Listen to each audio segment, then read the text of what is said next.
Hello and welcome back to DNA Bioscience. Today's topic is Frap, that is fluorescence recovery after photo-bleaching. So we have discussed about the lateral movement and the flip-flop movement of the lipids. So the Frap technique is mostly for calculating the diffusion coefficient of the membrane lipids. So in this technique you can find the lateral diffusion of lipids in a membrane, and you can easily calculate the diffusion rate by a formula, that is D is equal to W square by 4T, where the D is the diffusion coefficient and W is the radius of the beam and T is the time for the diffusion. So let's discuss the Frap technique. Suppose this is the membrane. In this, the lipid bilayer present, we know that. So the first step is to select the area to bleach. Okay, so you need to select an area from the membrane which you want to know the moment or the mobility of lipids. Okay, so suppose in this case this portion is the bleach area. Then the next step is tag the lipids with the GAP, that is the green fluorescent protein. Third step is expose this bleached area to a light source, or you can say to laser. So what will happen? Suppose this is the bleach area which we are going to expose to the laser or the light source. Then over time you can monitor the recovery of the fluorescence in the bleach area. So you can see in this picture, this is the cell membrane. So we have chosen an area to bleach.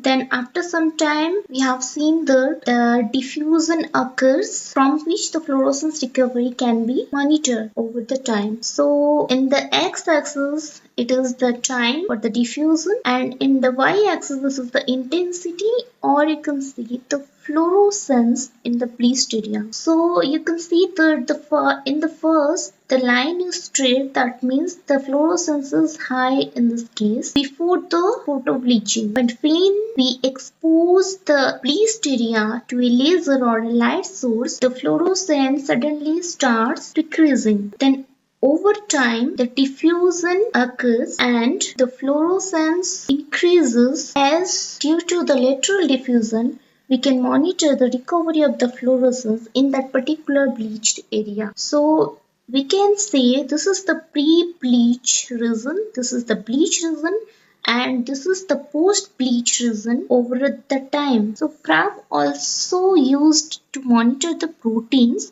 which is outside the membrane. Okay, so after the protein of interest is made fluorescent, generally by the expression of the GAP protein, a confocal microscope is used to photo bleach and monitor the region of the photo bleach area. So what is photo bleaching? Photo bleaching is a photochemical alternation of fluorophore molecules so that permanently it unable to fluoresce. So what is fluorescence? Fluorescence is the emission of the light by a substance that has absorbed light, and in most cases the emitted light has a longer wavelength as compared to the absorbed radiation. So this is all about the Frap technique. I hope it will help you, and if you like this video please hit the like button and do subscribe and share with your friends. Thank you.